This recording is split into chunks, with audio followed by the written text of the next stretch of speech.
Hey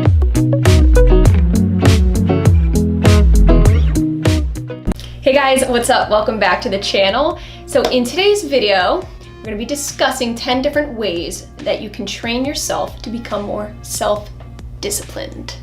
So this is going to be a super informative video. I put a lot of thought into this. Self-discipline is what's going to help you have longevity in whatever you're doing. It's all mental and it's all perspective. This can relate to virtually anything. In this case, I'm primarily going to be talking about health and fitness. So if you're new to the whole health fitness type of field, 2020, you're starting your new journey, I hope this video can help you out, because self-discipline is what's gonna keep you going long-term, baby, okay? Not short-term. We're talking making lifestyle changes, mental shift changes to get that train going. You want it to last you a long time. If you're not already, definitely hit that subscribe button for new videos every single week. Okay, let's do this. These are 10 I've come up with in no particular order. So number 1, we're talking about changing your perspective.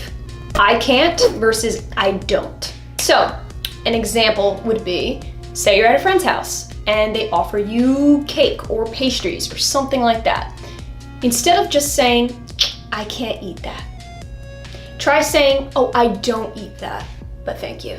When you word things differently, you're actually telling yourself and giving yourself credit for believing in not eating that particular food item. When saying things like, I can't eat that, it's actually telling yourself, I can't, I'm punishing myself. I'm not allowed to. That's not true here, okay? You're making the conscious decision to better your life, so I don't eat that. By saying I don't, you're owning that decision, okay? You're confident in that decision and you know yourself. You know what you're doing. Be confident in this. This is your journey in your life. So you don't eat these things. Not I can't, because this ain't a punishment, girl. No. Number 2 is to remove anything and everything that does not align with your goals. This could be relating to a lot of things. I'm gonna give you an example of food, okay? Eliminating sweets out of the house. For example, James and I, we don't buy anything that doesn't fit our health goals. By not bringing things into your life that would negatively impact your goals, it just sets you up for more of a success and gets you used to not being around that and not eating things like that. Now, this could go for anything, like I said, alcohol, cigarettes, you name it. It's just about not having those things around you to negatively influence your life. So understand what your goals are and don't allow anything to interfere with that. Don't even allow it into your house, girl. Okay. So number 3 is focusing on building the new, not on trying to fix the old, okay? This is important because a lot of people are so used to how their lifestyle was or currently is. When trying to make that transition, they dwell too much on the past. But what a lot of people don't understand is that your past really has no influence whatsoever on your future. You're starting on a new slate. You need to have that perspective of it being that new, fresh slate, okay? Do not compare to your past. Don't compare to things you used to do. Give yourself the chance to start over. Any mistakes you may have made, anything that you're kind of disappointed in yourself in, forgive yourself and move on. You need that closure. It's healthy. If you resent yourself for anything that you've done in the past, it's only anchoring your future, okay? It's only keeping you in the past, and that's what you want to do, is move past the past and just look towards the future. You're building yourself new, fresh. Keep that perspective and you will be just fine. Okay, so number 4 is to shift from motivation to habit. 2 totally different things, okay? Motivation is a very temporary fix. It's a wonderful thing. It can get your bum right up and going, but it does not last forever. So the purpose of this video is to try to train yourself to have more long-term mindset and to get yourself where you want permanently, okay? It's all about a lifestyle change. So for example, you watch a gym video of somebody working out. You start to get that energy from them. You get that motivation. You go, oh, I wanna look like this person, or I have similar goals in mind. I'm gonna go work out, I'm gonna do that today. That's wonderful, but that's not enough to keep you permanently going at it. You need something more than just like a visual stimulant, okay? It's all up in here, girl. When trying to make that transition from motivation to habit, the trick is to Focus only on you, your own goals, your body, your mind, your life. It's great to have that external motivation, but what's gonna keep it a habit, a lifestyle change, permanent, is inside of you. It has nothing to do with external anything. So, with that being said, it does take about 21 days for a practice to become a habit. So, obviously, practice. This is not something that's gonna happen overnight and all of a sudden you're just gonna be, fine and dandy and have this habit that's just wonderful and life-changing. It takes some serious practice and time to get to that point. So, nevertheless, it will always be worth it. You just gotta invest in yourself. Okay. Number 5 is probably my favorite one, okay? I'm gonna be real with you, girl. This is something I swear by. I'm very, very strict about, I guess you could say. It's switching your mindset from an emotional to a very logical mindset. So for example, somebody puts a piece of chocolate cake in front of you. Your first reaction will be emotional. It will be, oh my God, that looks good. Oh my God, I'm salivating. I'm picturing how good that must taste. That's all emotional. You're just going based off of your initial emotion. What's gonna get you past that binge, that whole giving in to those kinds of things, is gonna be your logical taking over. That's what you gotta train your brain to do, is think logically, which means looking at that piece of cake and saying, okay, well that does look good, but how will it make me feel? What will it do to my body? What negative effects will it have? And how will it deter me from completing my goals and getting to where I want to get? So it's very healthy to differentiate the two, emotional and logical, and to understand when that logic needs to take over.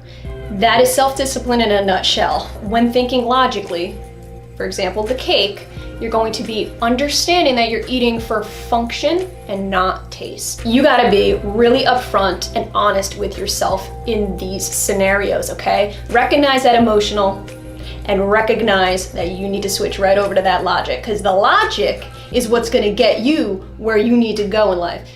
Relying on that emotion, you're just gonna be, no. So guys, this leads me to point number 6. By saying no to that piece of cake, it is not deprivation. So do not get it twisted. Do not think you're depriving yourself. If you think that in your head that you are depriving yourself, you are going to end up giving in almost every single time, because there will not be any end in sight.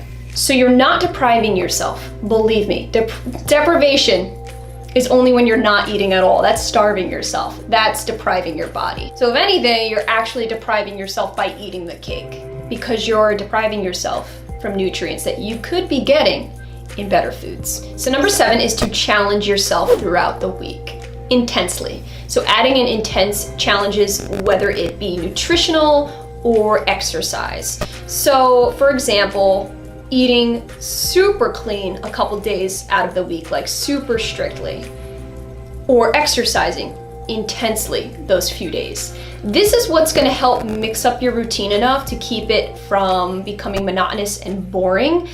Whether we like to admit it or not, humans are designed for challenge. We actually thrive on challenge. Keeping that incorporated into your routine will not only help you continue going in that direction, and it's going to make your everyday routine seem a lot easier, okay? When starting any routine, you might think it's intense, especially if you're not used to it.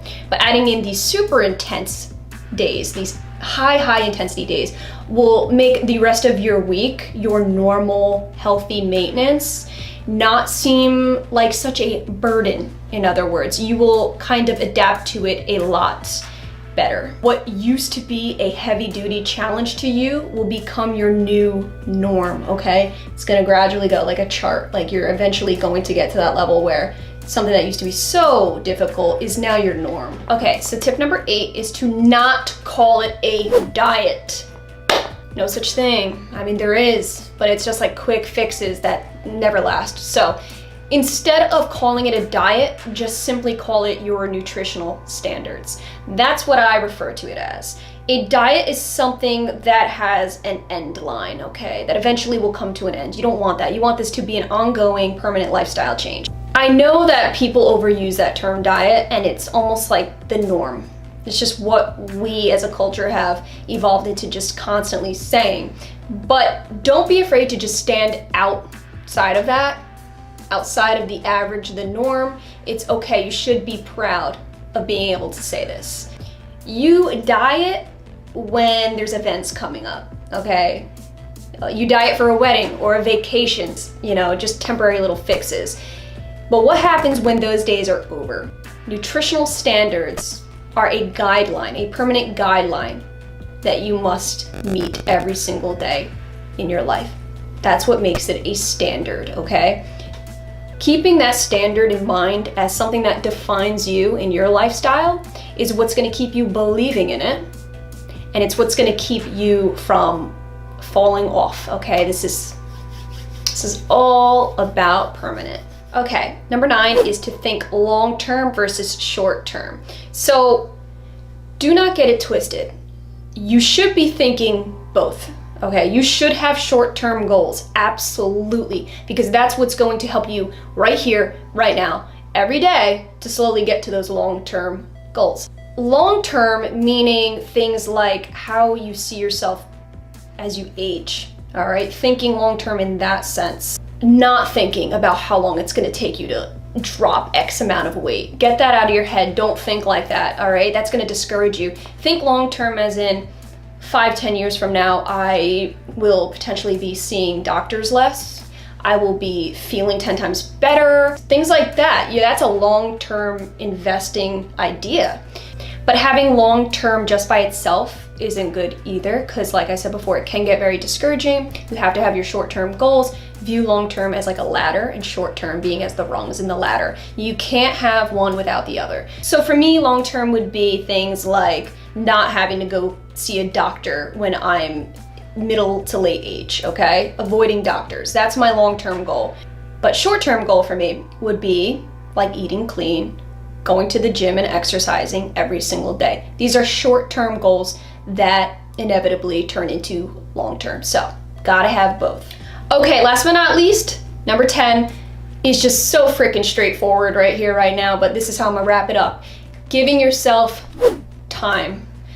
Patience is a virtue. We all know that. You gotta give yourself the much needed, respectful time. Things take time, great things especially. So, investing in yourself isn't a one and done. It is a long-term, time invested thing.